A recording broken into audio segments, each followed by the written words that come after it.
Welcome to this session on college and career counseling.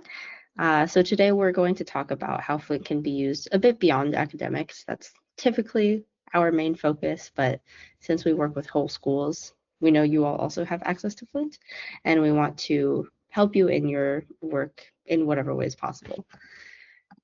So today I'll start off with some ice-breaking news, as I call it, basically news about AI that I think might be worth discussing with this group.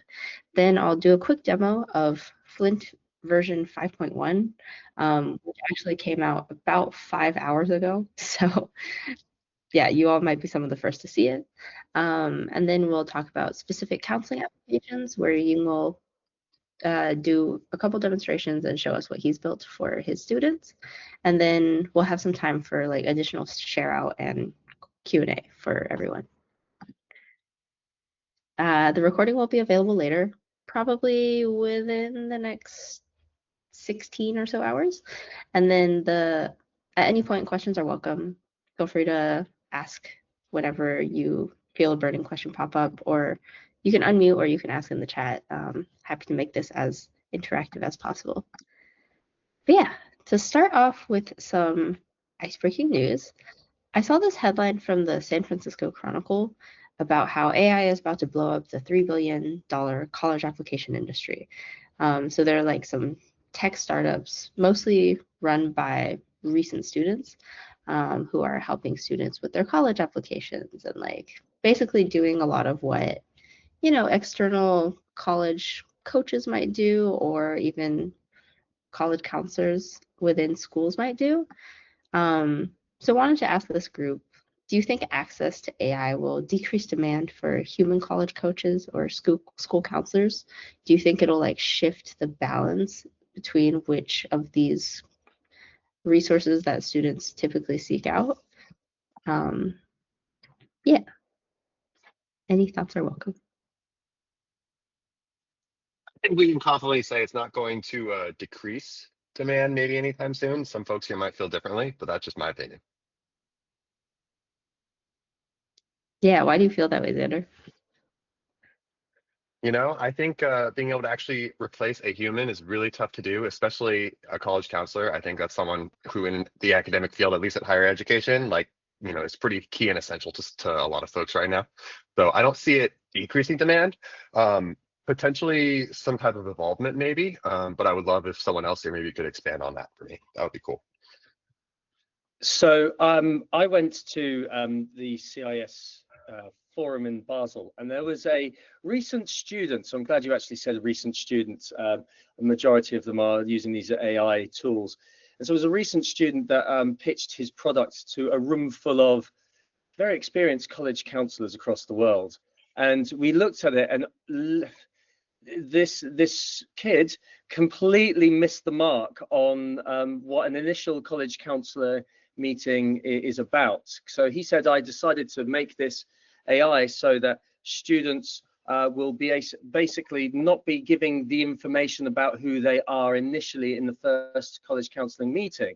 And the whole room was just kind of like, don't you think that was probably a very important conversation to have? So that we could like learn about you specifically and then start helping you in a more of a bespoke manner, rather than just giving you information randomly about a range of universities. So yeah, so understanding kind of what we do with a lot of these kind of AI integration lists is actually key. And so to be a college counselor is probably the first prerequisite to then develop a system that can then support students in that journey. So I think that's kind of a key point, really. Yeah, I think I concur with a lot of that information in the sense that I think these AI tools are tools. They are very useful. They can really help students and even us really navigate the process. But the majority of what I teach my students is where and how to find information and what to look for, which these being tools, most of the time, they are a very easy way of getting the information, but you still need to know what information you need to get. So there is always that like overall experience that comes with experience that comes with knowledge of the landscape and having worked with various students over the years, and also learning from the students, that we do as counselors, that these tools might not really get there. I think the one thing I'm really excited about is access to information. I'm from Zimbabwe. Not every student has a college counselor like what happens with our students. So those students are going to really have an opportunity to obtain information that they may have needed a person in order to find. So that part for me is really exciting. But again, it helps access to those who didn't have access to start with, but does not necessarily make the us as college counselors or the people in the industry redundant in any way.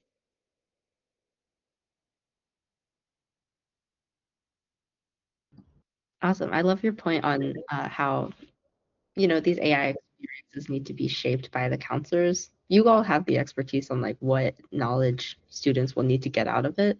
So that's like really what we lean into as well. Yeah. Any other thoughts? Yeah, so yesterday I had this unique privilege of attending a session by, he's almost like the father of AI, this Professor Kirkland at Imperial College London. And he was actually talking about, of course, the power of AI, but at the same time, the hallucinations and the bias that an AI tool presents itself. So at the end of the day, because of those hallucinations, you never know the kind of information that is being thrown at you, whether it's the right information, whether it's an absolute accurate summary of all the Google searches that you're getting. So I kind of concur with my colleagues that definitely, it's one thing is about access to information. It's another to be able to figure out whether you truly need that information and is that information truly correct. So pretty sure at some point they will try and get rid of the bias or reduce the number of hallucinations that are happening in AI right now. But even then, you will need a real person to share real advice and real insights into university guidance. Yeah. Very true. I've seen a lot of people describe this as the human sandwich of AI. So before, you need the human to set it up to guide students on what tools they need for AI, what they should be seeking out of their experiences with AI. And then after they've done all of that independently or with you, reviewing what that output is and like teaching them the critical thinking skills to evaluate it is also really important. Well, they're saying that AI agents might give us a run for the money because they can like do multiple tasks at once, etc., or do many steps, which is what we're kind of like in the place of and kind of engineering what kind of tasks are done in AI right at the moment. So then maybe that means that we will eventually then need to kind of adopt and adapt accordingly as to what our provision is within that as well. But absolutely, Tarusha is completely right about the hallucinations, but also kind of like making sure, and Beck and Cozy, about making sure like what's actually coming out is actually kind of real decent information as well. Like Gemini, for example, I put in some stuff and ask kind of for some suggestions for universities based on these preferences and choices, and a bunch of nonsense can sometimes actually come up.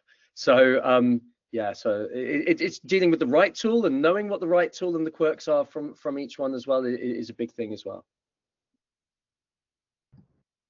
So true. This is an awesome conversation. I would also add that I don't think I was actually at the same seminar with Jeremy at the CIS forum in Basel. I don't think you can replace the human element, the connection between the student and the family and the counselor. And I think that they look for that reassurance in that process, and you're not going to get that from AI or a like interaction with a screen. Yeah, for sure. Awesome.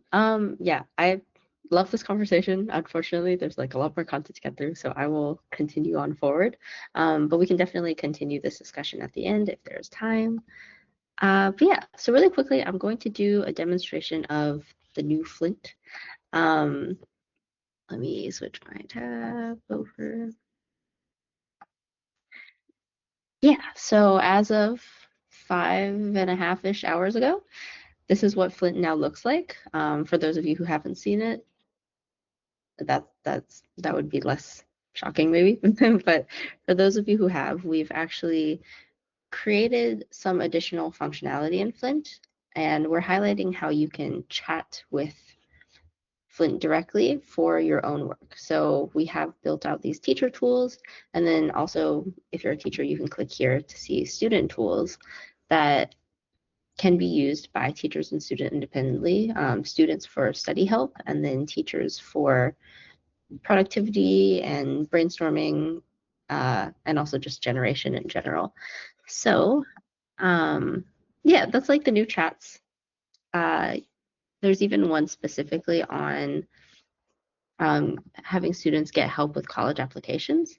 So if the students click on here, Flint will get that overall framing that they're trying to look at college applications, and then they can ask anything from getting help reviewing personal statements, understanding application requirements, preparing for interviews. But, you know, students can ask for anything specific as well. Oh yeah. Oh yeah. So I went to I'm like designated as a teacher in here, but you can click on the for teachers tag to flip it to the student view. And then from here, I just clicked on help me with college apps. Yeah. And so, yeah, students can go down any one of these routes and get help from AI, or they can also ask any of their own specific questions. So if I said like, I want to apply to computer science, which school should I consider? And then it's asking follow-up questions as well. Flint is like built to kind of guide students in a thinking process. So it's not just gonna like give a list, let them have at it. It's gonna say, do you have any location preferences? Are you looking for undergrad or graduate? Do you have any like metrics that you're comfortable with sharing? And really try and tailor that experience to the student. So yeah, this is something newly enabled in Flint for students to get their own help. And you can always encourage them to use this and then bring the conversation to you so that you all can look through the conversation, and then that could be like the counseling session of like evaluating the output of the AI and figuring out what next steps are, like we were kind of touching on earlier. But yeah, the bread and butter of Flint still, though, I would say are the interactive activities. So here I'm going to create a custom activity. Most of them are kind of more geared towards the academic subjects. So here, if I create a custom activity, I can say what it is that I want Flint to do. So here I'm saying, can you help students explore different options for college majors and minors based on their interests? And then within this Build with Flint conversation, Flint will help me brainstorm what this activity might look like. So I can say, high school juniors and seniors, I want you to ask them about both what they're interested in and also ask if they're considering any careers already. So then Flint says, thanks for the information. It will design the interactive activity for me. And when it says, let me make changes, it's editing the settings in the back end. And then now, or soon, it will create an activity, and then we can preview it on the right-hand side. Yeah, so here you can see all of the settings that it's created. It's good to like kind of review these, see if it's like on track with what you're expecting, but you can also simulate the session on the right-hand side here. And then it will pretend to be both itself and a student and give you a mock conversation that you can look at and see if this is like the direction you want it to go. Yeah, and of course, like if you think it's relevant, you can upload materials for Flint to reference, and it will view that as the source of truth. So we were talking about like hallucinations earlier and bias. We usually encourage educators to upload additional materials into this if you think that Flint's baseline knowledge will not be as good as the materials that you could provide.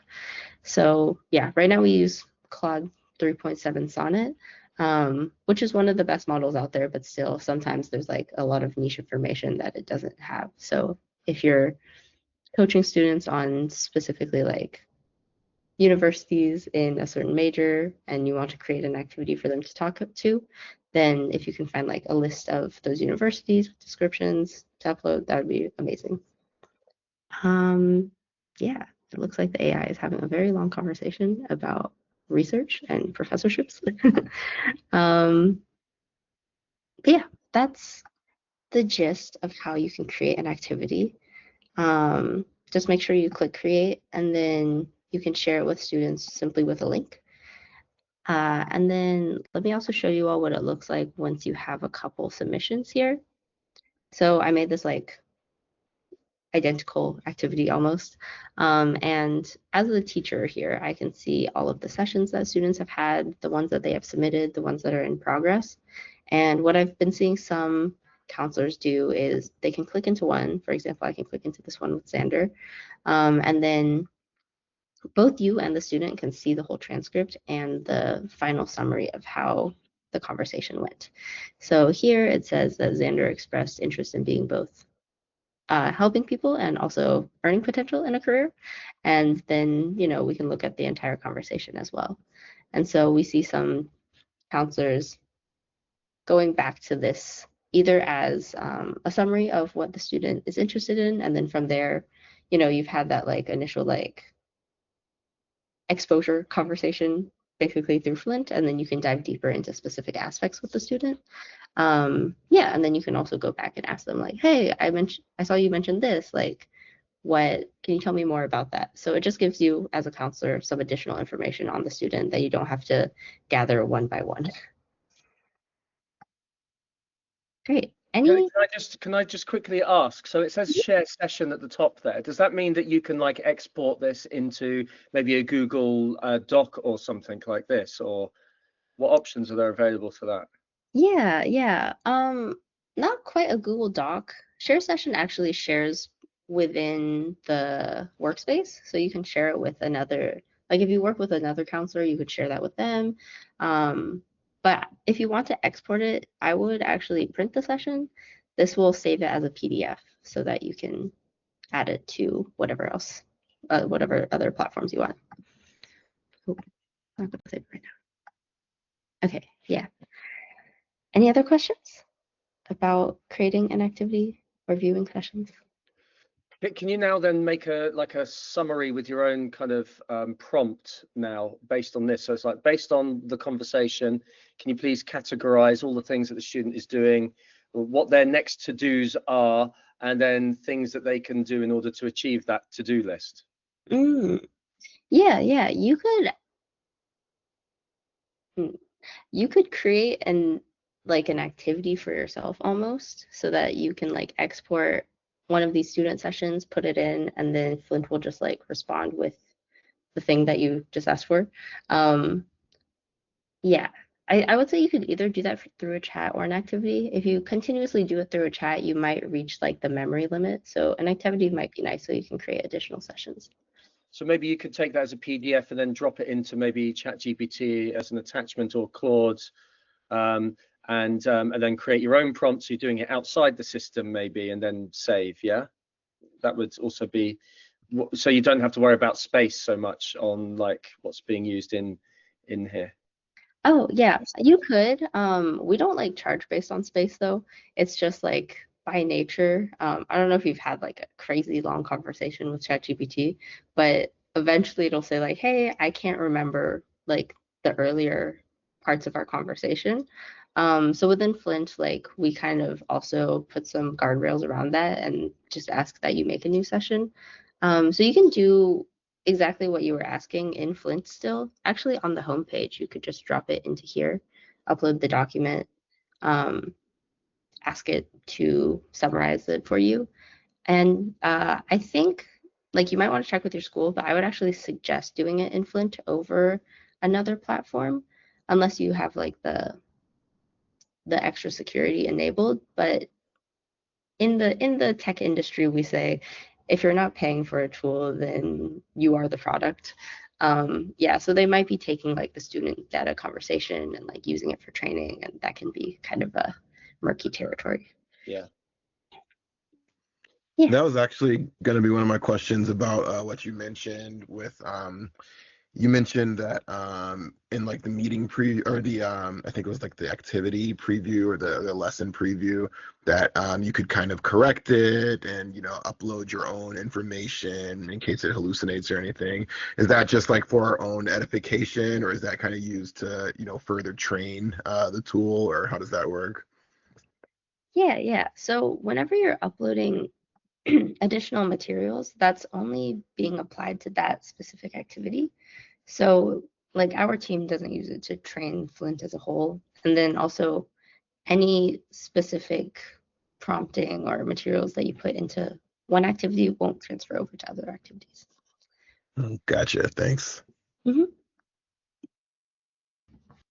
Oh, sorry, frog in my throat. Okay. Yeah, any other questions about viewing sessions or setup? Great, awesome. So, yeah, just like a general thing that I like to share with people just to set expectations. But yeah, Flint tries its best to be like a knowledgeable teaching assistant, but AI in general still requires clear input to create clear output. Another way that I've heard this described is garbage in, garbage out. So it might require some prompting from you all, maybe not like a ton, but I would just like do your due diligence and check what the output of these activities that you've built are. Yeah, so AI takes guidelines very literally, so being specific is helpful. The example that I have on the right here is like a teacher thought that if they said do not write the essay for students, then Flint wouldn't do any writing for them. But students were still able to get like certain sentences or certain paragraphs. So being super specific, saying do not write the whole essay or any parts of the essay, or provide guidance indirectly without writing any examples students could use in their essay. I've also seen like write examples with a different topic rather than the student's essay topic. Yeah, so all of those would be like better prompts to put in. And yeah, kind of on those lines, AI won't always recognize when examples are too helpful. AI will happily go on tangents if the goal is not specified. So the summary here is make sure to test your activities. Yeah, I saw a question in the chat. Does Flint have a library of lessons on different college-related topics / activities that is accessible? So we do have a library. I don't know how many specific parts of the library have to deal with colleges, but I can show you where it is right now. So if you're on the home page, you can go to Explore Templates in the bottom left. And then here, if we type in college, I think I did this the other day, but these are actually activities that have been published by other educators using Flint. So it seems like the resume building guide has been published a couple times. There's like this Ivy League essay mentor, senior reflection essay guide. Yeah, so there's not a ton. If you all create activities that you use with your students and you really like, you can publish them to this library. But yeah, this is like kind of what we have so far. It's growing.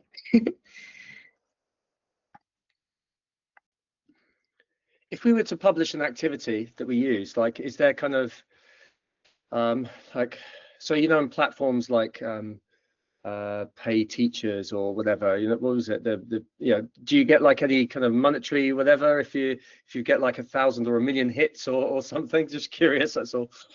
We don't have that in place yet, but that's kind of a good idea. Yeah, I see Xander's eyebrows raising in excitement. Yeah, we'll talk about that as a team, actually. We do have the Flint Innovative Educator Program, which recognizes teachers who are using Flint in exciting and innovative ways. And there is like a monetary grant with like the monthly educators that are recognized. I would say that's like the closest thing that we have right Oya is also asking, can students enter their common activities, copy and paste or PDF here to build a resume that looks better and that they can later build in? Yeah. So I think that's what this resume building guide is actually. So they're supposed to, or I think I highlighted it in my next slide. Here we go. So it says the tutee, the student, will draft a resume that highlights their participation in various activities, and then the tutor, which is Flint, will review the resume, offering detailed advice on how to effectively present the activities and make strong impression on college admissions. I think this activity was created like a couple updates ago. So you can even take this and then tell it, hey, create the document for the students. And then the students can, Flint will build a document within its system. And then students can then export that into like Google Drive or Microsoft Word and then build on it later. So basically exactly what you were describing, Oya. Yeah. But yeah, so this next section is actual applications for counseling. So I just have like this one slide with some ideas that I have seen people do. So either career interest exploration or building a list of colleges to apply to, getting writing feedback on their applications, interview practice especially. Yeah, and then like for yourselves as college counselors, we've seen some people start using it for like helping with recommendation writing, research on unfamiliar topics or even trends, and then also data analysis. I think there was one school that put in all of their like previous admissions data to various schools into Flint, and then was trying to analyze what the trends were there and figure out how they can help students get into more better colleges. Yeah, and then also at this time, I want to give Ying some time to present what he's been working on too. All right, thank you so much. So I would just want to introduce myself. My name is Ying. I work at a private school in Hong Kong. I'm a college counselor. So I know we have quite a lot of different our audience from all around the world, actually from the UK, from Zimbabwe, from the US, from India. So I'm very excited to be able to share and sort of just talk about what I've done with Flint. I am by no means an expert in using AI for college counseling. But I think the beauty of this is that you don't need to be. And I think with Flint, it actually does streamline a lot of things that makes your job easier, hopefully.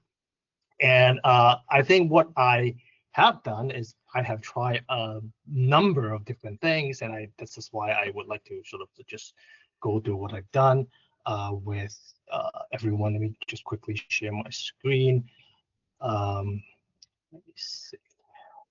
Get this going. All right, so you should be able to see my screen. So this is obviously what you just saw. So there are a couple of activities that I have done with AI. So building a college list is something on Lulu's slide.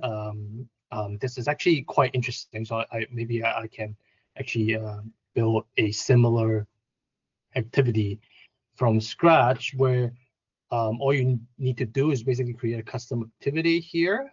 And then this is where you can just tell Flynn what you want to do.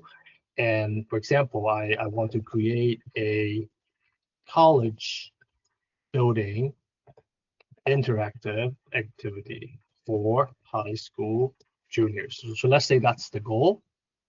All right. And then so what Flynn does is gonna either ask you a bunch of questions or they're gonna up with an activities, kind of like what Lulu just did. Obviously, let me just say that this is for applying to US colleges, something like so. You can add a few more details. Flynn usually do a pretty good job. They may ask you some follow-up questions. Let me see. This is about selecting college and college as a step-by-step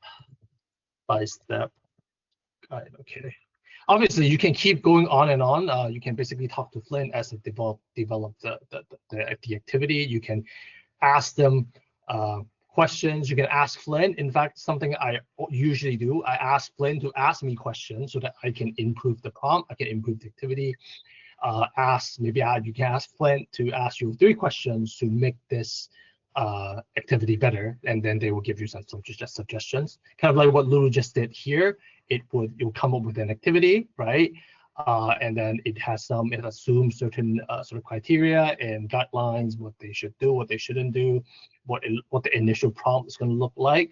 So one thing that I find quite interesting, you can also ask Flynn to add a document template. So this is something that is quite useful when I have been using it.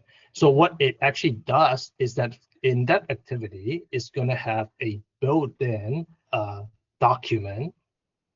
I should be able to show you fairly quickly what it does, but it does take a bit of time. And what it does is that attachment, so if we simulate this in a moment, and you will see what that looks like, is that it would include a document.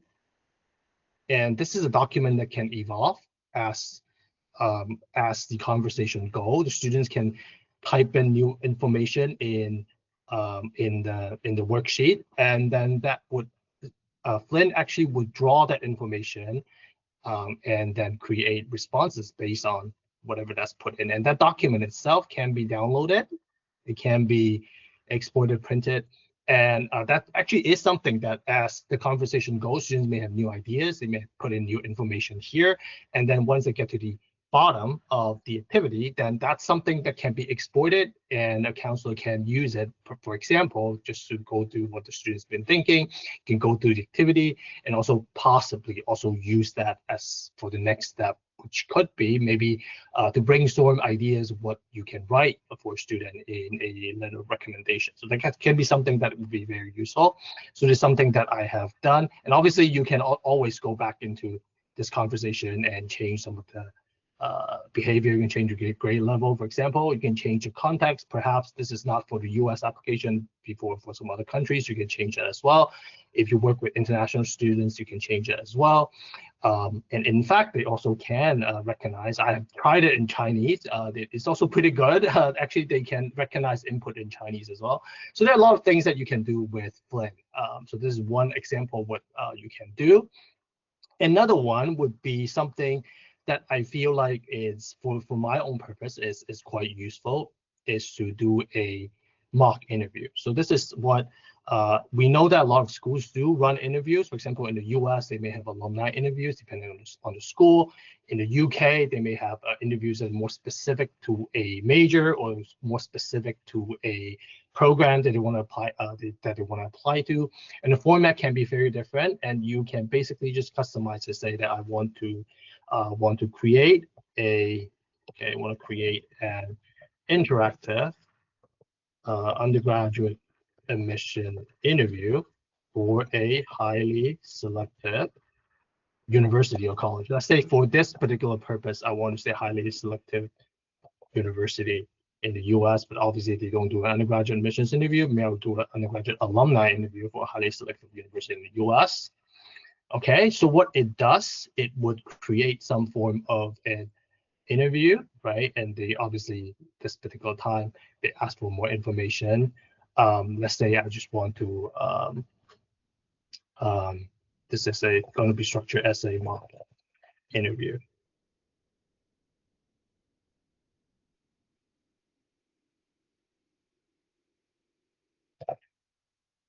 Okay, so it turns out some suggestions, and then it would obviously also create this kind of a mock interview, which obviously you can preview again. And as usual, you can always go back to the log. Once students complete an activity, you go back to the log, see how the students have done.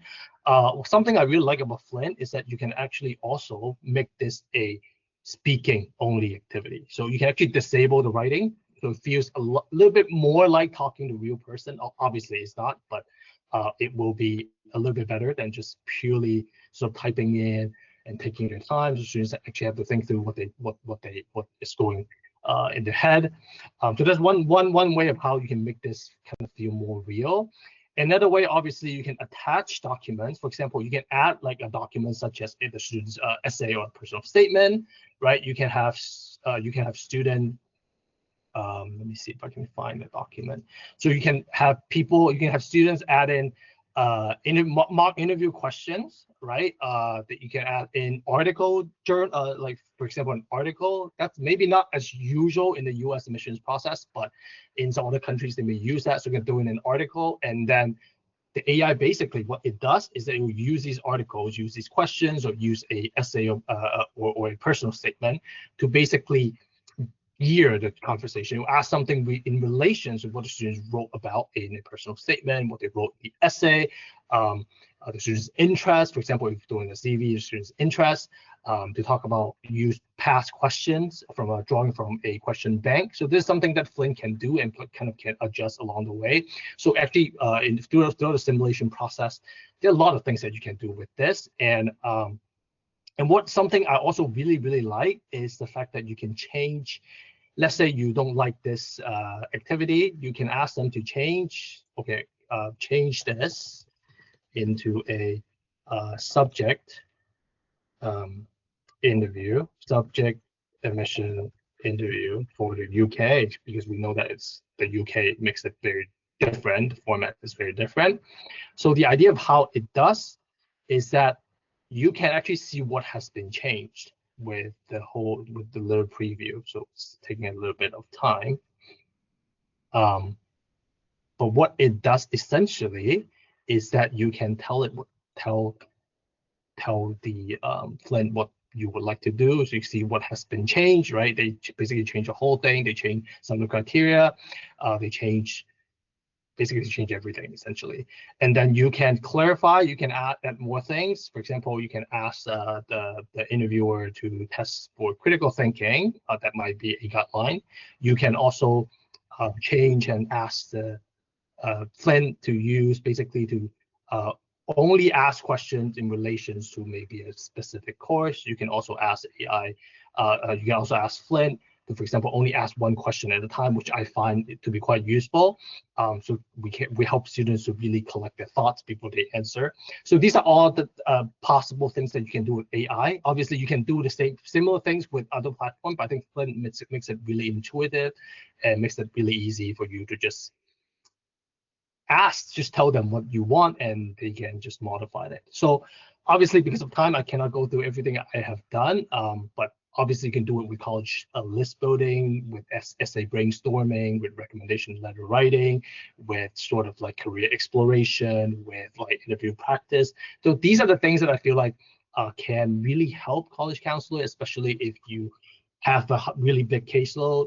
You just really want students to go through sort of like some reflection process before they come in to your office and talk to you in person, and you develop sort of like you delve deeper into what they're really interested in and sort of kind of understand the line of reasoning. This can really help save some of that time, so students actually get that groundwork done before they come into your office. So hopefully it would also save you some time as you are working with the student in terms of coming up with like the recommendation letter and whatnot. So these are some of the things that I have tried. Obviously, I'm happy to sort of share some of the templates in the library. I've never done that before, but I would maybe start doing that. But I'm happy to sort of like just stick around, answer questions, and see what everyone feel about these activities. And perhaps you can come up with your own. And I feel like what I have learned with Flint is that the more sort of more adventurous you are, you will come up with new ways of doing maybe something better. And this community does, I feel like, can support each other in the process. So with that, I don't want to take up too much time, so leave time for Q&A. But that's what I've done with AI with Flint, and I hope you find it useful. Yeah, thank you, Ying. I think there are a couple questions in the chat. So one is, can you input the name of the university for which the interview prep is needed? Will it have some previous data to present the right approach? I think so, but Ying, have you had like any experience with this specifically? Okay, so I guess that comes into some of the ethical issue with using AI. Obviously, most of you know that the information that you draw on may not be the most recent, and sometimes, for example, sometimes I would try to ask the Flint, right? Like, you know, like so when we go through the college building list, can you also give me the admit rate, for example, the past admit rate? That information may not be accurate. And sometimes I would have situation where, you know, I have a student who has a sort of mid-range score applying to school. I'm trying to come up with a college list for the student, and basically they will return only the most selective schools, which is, you know, as college counselors, we know that in some ways they're not exactly realistic if they are really just betting on only applying to those schools. So there's a layer of sort of complexity in terms of like the data accuracy. We talk about hallucination. We talk about some possible sort of just data that may not be sort of like the most up to date simply because of how the database works. So I think these are questions that we need to be asking as they are using sort of this resource. But at the same time, that's why I think that's also another reason why I think college counselors will not be replaced anytime soon, because we can look at this whole sort of process with a sort of more critical lens, whereas students, maybe they're only going through this once. So this is the only time they ever go through this, whereas college counselors, we all have the experiences with previous applications and whatnot, so we can actually help students navigate this process a little bit better. So that would be my take. So obviously use it with a grain of salt, but I think it does streamline the process quite well for college counselors who sometimes may not know where to start or just simply have a really big caseload. Yeah, that's so true. The way that I've just heard it described is AI is, you know, picking what's most popular. And so those like most selective schools probably have the most articles written about them and the most like data out there. And so that's why it's presenting them first. And you can probably ask Flint to like, hey, like research other schools that are like a bit more niche or like in this region. And Flint does have access to the internet, so it might be able to help with that. But yeah, for sure, I would make sure to put your like critical eye on that and have students look into other options as well if you see it like pushing just to like the schools that have the most writing about them. Yeah, and then Jeremy asked, does it give feedback to the students' answers, including if the student has answered in the voice mode, what areas for improvement they have and what was done well? Yeah, I can speak to this. Let me pull up the example again. Hold on, I may need to open it again. But the short answer is yes. In Flint, students actually get summarized feedback about the entire session. And typically when we're using this for like academic purposes, it's like, oh, in this quiz, you did this well and you can improve here. And so if you like click into an individual student submission, it'll describe strengths and areas of improvement once they submit. I would just make sure to like outline what your expectations are there in your chat when you're building it, because it'll default to something kind of generic. But if you're wanting the students to focus specifically on like how deep they go into, you know, how they connect their current interests with their intended major, or how many follow-up questions they're asking, you would want to like specify that for Flint so that it knows how to give them feedback. But yeah, in the activity settings here, you can ask Flint actually like what strengths and areas of improvement, what final feedback will you give students, and it'll give you like a summary of that. You can also go to the build manually and check the grading. And so this is like the rubric that it's judging the student based off of. So here it's like active engagement, shares detailed information, but you might want it to focus on something else. Yeah. And yeah, Ying is saying if the university published their previous interview questions, which some UK universities do, you can attach them as a separate document and Flint will draw on that database. Oh, I also wanted to say that you can you can attach documents and so can the students. So you can instruct the students, like at the beginning of the conversation, upload your resume or upload your writing supplement, and then have Flint engage in a conversation with each student about their specific content. So yeah. Oh, and the voice mode, yes, it does work. What it actually does on the back end is it transcribes that into text so that the AI is still like able to see the text and continue the conversation and give feedback in that way. Yeah. Any other questions about how current counselors are using it, or if there's anyone who wants to share how they're using it right now? Can I just ask? Sorry, I'm conscious I'm doing a lot of questions, but can I ask? We've got this virtual learning platform called Schoology. Is it? And I see you got the link when you're sharing with the students. Is it possible to go into like virtual learning environment, put a link, for example, in Schoology or whatever virtual learning platform you got? Moodle was one from the old days, and then and have a link there to say like, here's an activity for students to do in grade 11 to prepare for an interview or to write their resume or CV, etc. Click this, and then basically, then it takes them out into the Flint platform, and then it allows them to do that activity. Yeah, is that a possible thing? Yes, actually, that is like 100% the intended use of Flint. So when you're sharing the activity, yeah, typically we just tell people to share via the link. If the students have a school email, then they can log into Flint. It should already be like, the access should already be granted. And by default, most activities are unlisted. So as long as they get the link to that activity, they can pop in, have a session with Flint, and do the activity that you've created. So yeah, you can just copy this link from the share panel and put that into Schoology or Moodle, whatever LMS you may have.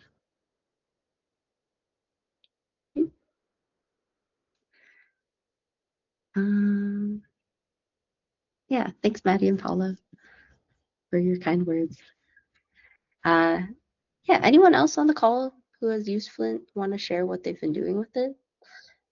I'm especially curious about like how the students are reacting to this. I could talk a little bit about my school. So I work as a college counsellor for the French bac section of my school. We also have an international baccalaureate section, and I'm based in the United States. And I have classes where, like my juniors, which would be première, and then seconde, which would be my 10th graders, are starting this process, and some of them have very clear like direction, so they're already kind of off and working, and for the juniors, they're like researching schools that have no idea. Like I'm not going to say it's pointless for them, but like they feel like they have no direction, so they don't even know what to look at. So I started off with a baby activity of like, what am I interested in? What courses am I taking? And like, what options does this give me based on like what I'm doing right now? And how could this look moving forward? And I've only had a few use it so far, but I think like, because you can go back in and look from your side of what they've done.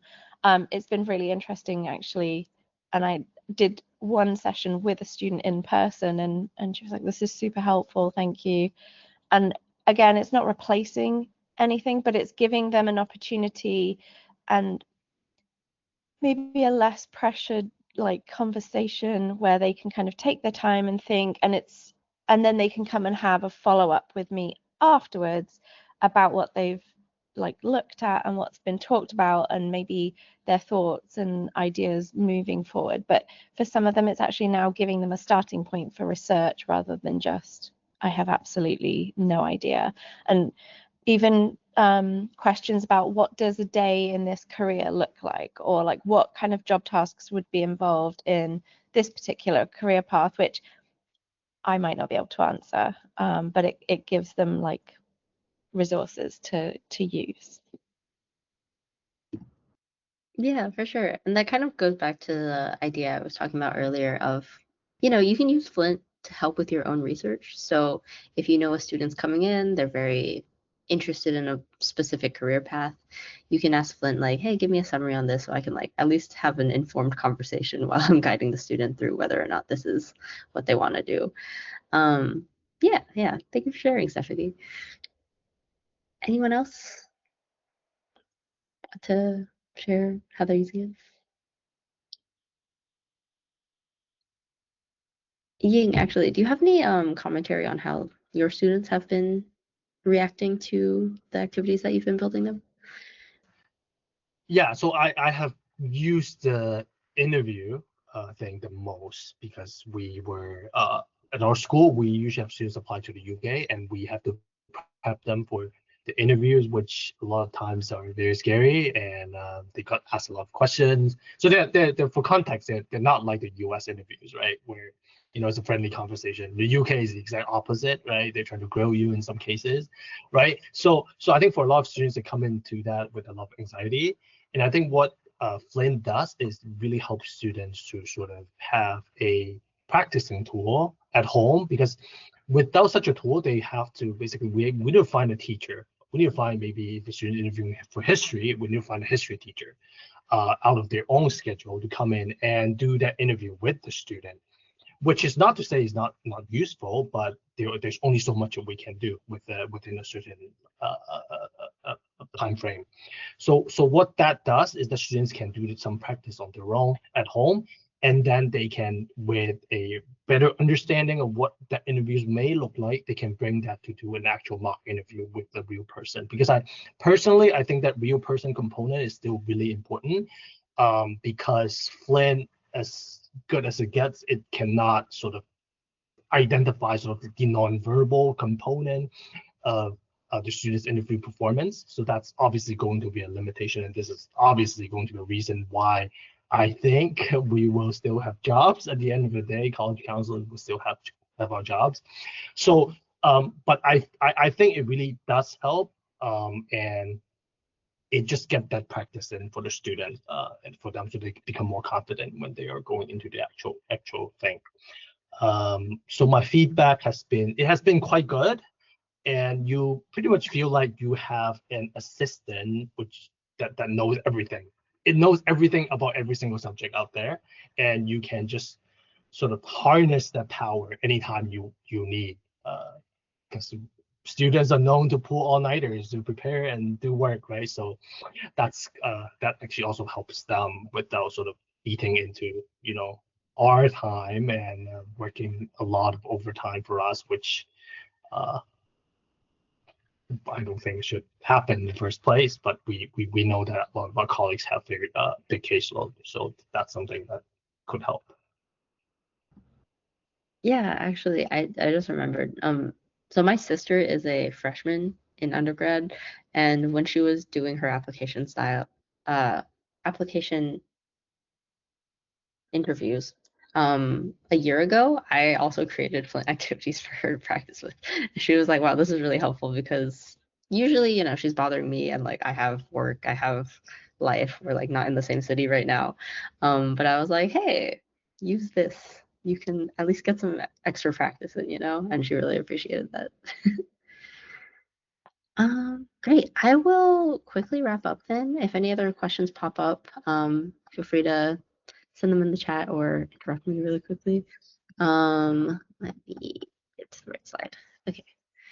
So, yeah, thank you all for coming to this session. We have sessions basically weekly, but there will be 2 next week and then not one the week after, because I'll be on vacation. So next week we'll have a session on math and then also a session on the product update from this morning, a couple hours ago. Yeah, and there will be more to come. So if you want to like keep an eye on what is happening, you can scan this QR code or go to this link to subscribe to the calendar and be notified of when new ones are posted. And yeah, we also have a Facebook group for educators if you all want to hop in on that. We see some people like posting questions in there, kind of like asking the group for any like advice or ideas of how they're using Flint. Our team is also pretty active in there, so if you have questions, you can also post them in there. And yeah, thank you all for coming. I'll post the webinar on our website soon, and everyone on this call and everyone registered will get like a direct email with the link to it once it's available. Yeah. Is it this QR code, Maddie, or the one before that? Okay. Yes, this one. I should put them on the same slide. That would be a good idea. But yeah, thank you everyone for coming. Thank you, Ying, for sharing all of your ideas, and again, everyone for the great questions.